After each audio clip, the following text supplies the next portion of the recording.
What's up, everybody? Welcome to Beyond the Shoot. Today we're going back to school with Monday Night Raw in London.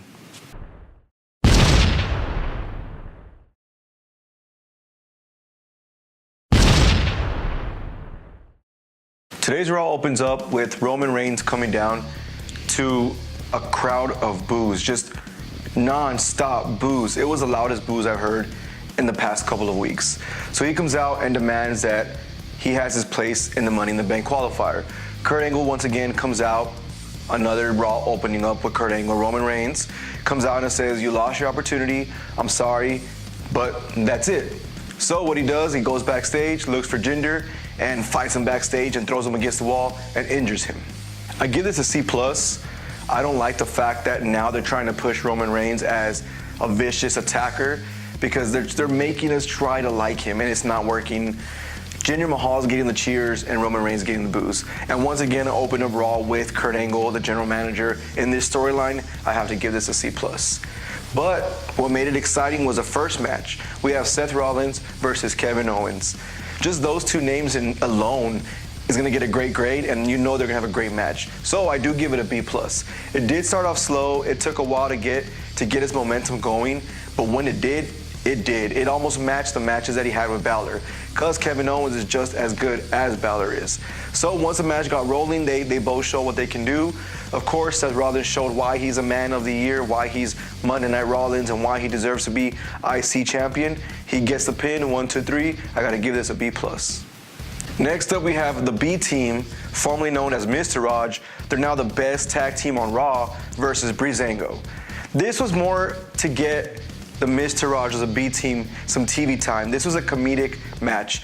Of course, you're gonna put them against Brees and Ango, another comedic act. I feel like they deserve to be faced and get a push in a different direction because they have the talent, they have the personality, and these little storylines they've been having the past couple of weeks might produce into something. But overall with this match, I do give it a C+.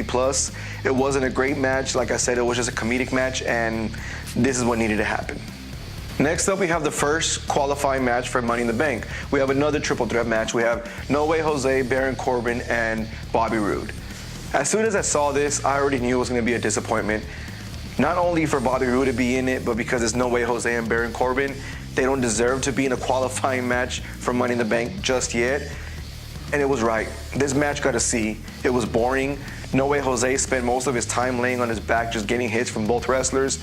And for Bobby Roode to be in a ladder match, he doesn't have that physicality. He doesn't have that moveset to be in a ladder match. So I don't know how this is all going to go in together. I prefer to be Baron Corbin since he did win it before, and that will tell another storyline within that. But of course, Bobby Roode gets the win. Once again, I do give it a C. I wasn't excited for this, and I'm not excited for this. Next up, we go backstage with Kevin Owens bombarding into Kurt Angle's office, and he says, "I demand a rematch. I need my rematch. This is unfair. I need to be in the Money in the Bank qualifier. Give me my rematch." Kurt Angle says, "No, you don't deserve nothing. You can't tell me what to do." So what does Kevin Owens say, like he's been saying the past couple of weeks? "I'm going to call Stephanie McMahon." I say this segment on this shoot because I feel like it's important for later in the night. So we go back to the matches. We have another typical Raw 6-man, 6-women tag team match. We have Sasha Banks, Natalya, and Ember Moon versus the Riot Squad. This was a horrible match. This was a filler match. I feel like this was a match just to give the London crowd a chance to see the women's superstars. Nobody really did nothing. I was surprised Ember Moon didn't do her movesets. I felt like she was holding back, maybe because it was just a filler match, but I didn't like it. I do give it a C-. Of course, Natalya does the sharpshooter. She gets the win, makes the Riot Squad tap out. End of match. That's it. On to the next one. Next up, we have another tag team match. We have the Deleter of Worlds, the champions Matt Hardy, Bray Wyatt versus the Revival. The Revival haven't gotten an entrance in a long time.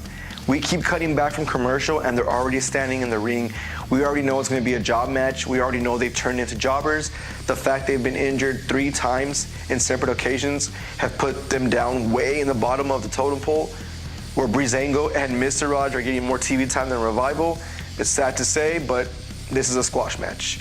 I give it a C+. This was a chance to give Matt Hardy and Bray Wyatt TV time because they are the champions. I just feel like this is going nowhere. They don't have a storyline. They don't have opponents. The Raw tag team division was supposed to be elevated. and it has yet to do that.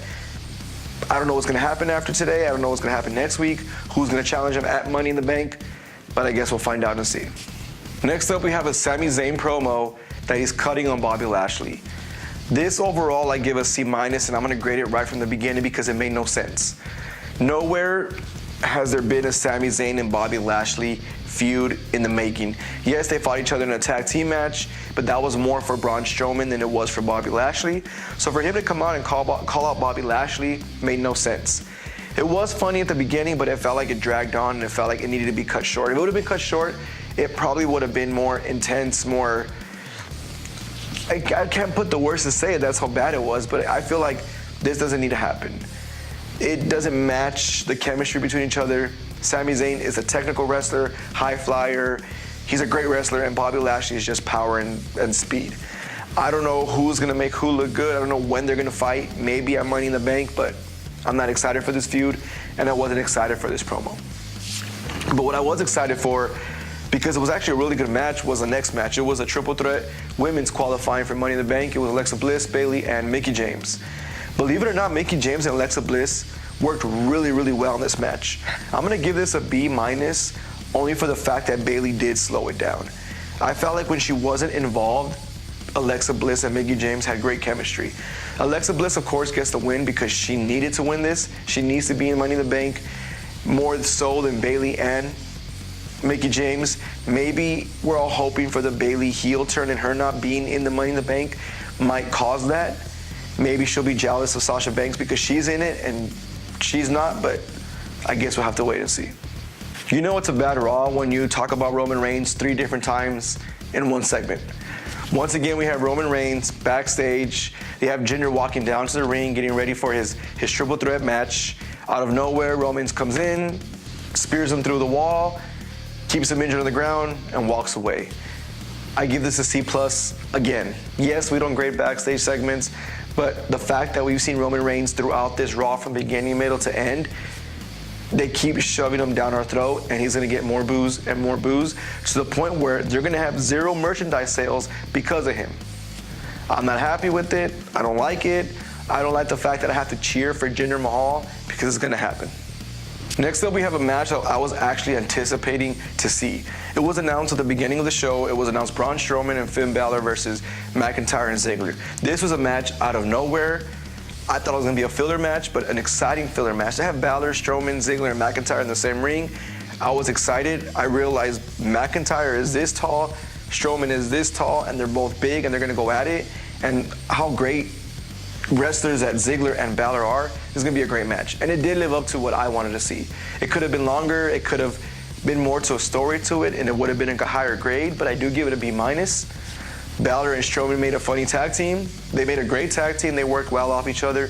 And of course, Ziggler and McIntyre are doing their thing. They're running over the Raw superstars.